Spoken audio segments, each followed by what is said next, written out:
ઈડીની magic queen સટ્ટાબાજી કેસમાં મોટી કાર્યવાહી સામે આવી। મેજિક ક્વીન સટ્ટાબાજી કેસમાં ઈડીએ પીએમએલએ કોર્ટમાં પ્રોસિક્યુશન ફરિયાદ દાખલ કરી અને ફરિયાદમાં 14 વ્યક્તિને આરોપી તરીકે દર્શાવવામાં આવ્યા।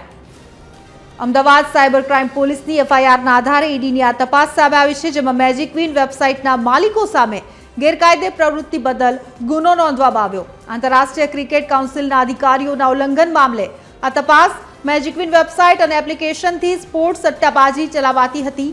લાઈવ કસિનોમાં તીન પત્તી અને રૂલેટ જેવી રમતો રમાડાતી હતી। મેજિક ક્વીન પર ક્રિકેટ અને ફૂટબોલ જેવી મેચીસનું પણ લાઈવ સ્ટ્રીમિંગ થતું। વેબસાઇટની માલિકી યુકેમાં નોંધાયેલી કંપની પાસે છે, જ્યારે કંપનીના ડિરેક્ટર્સ પાકિસ્તાની નાગરિક અને યુએઈમાં વસવાટ કરે છે। સટ્ટાબાજી માટે પૈસા જમા કરાવવા મ્યુલ બેંક ખાતાનો ઉપયોગ કરતા હતા। તપાસ દરમિયાન ઈડીએ કુલ 2.5 કરોડ રૂપિયા જપ્ત કર્યા, તો ડિજિટલ ઉપકરણો અને અન્ય ગુનાહિત રેકોર્ડ પણ કબજે લઈ લેવામાં આવ્યા છે।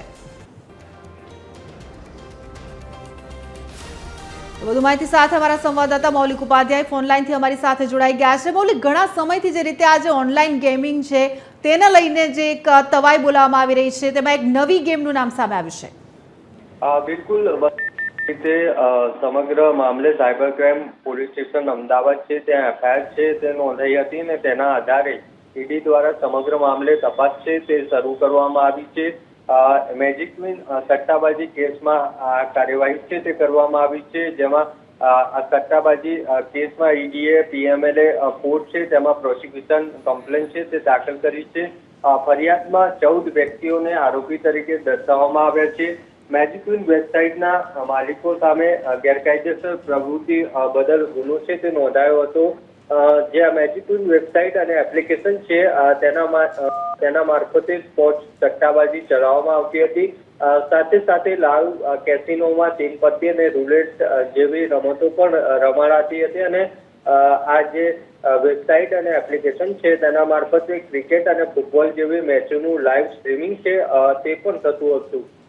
ઈડીની તપાસમાં સામે આવી છે કે વેબસાઇટની માલિકી છે તે યુકેમાં નોંધાયેલી કંપની પાસે છે, સાથે કંપનીના ડિરેક્ટરો છે તે પાકિસ્તાની નાગરિક અને યુએઈમાં વસવાટ છે તે કરે છે। સટ્ટાબાજી ગેમ માટે જે પૈસા જમા કરવા માટે મ્યુલ બેંક ખાતા છે તેનો ઉપયોગ છે તે થતો હતો। તપાસ દરમિયાન સમગ્ર તપાસમાં ઈડીએ 2.5 કરોડ રૂપિયા જેટલી રકમ છે તે જપ્ત કરી છે। સાથે સાથે ડિજિટલ ઉપકરણો અને અન્ય ગુનાહિત રેકોર્ડ પણ કબજે છે તે લેવામાં આવ્યા છે।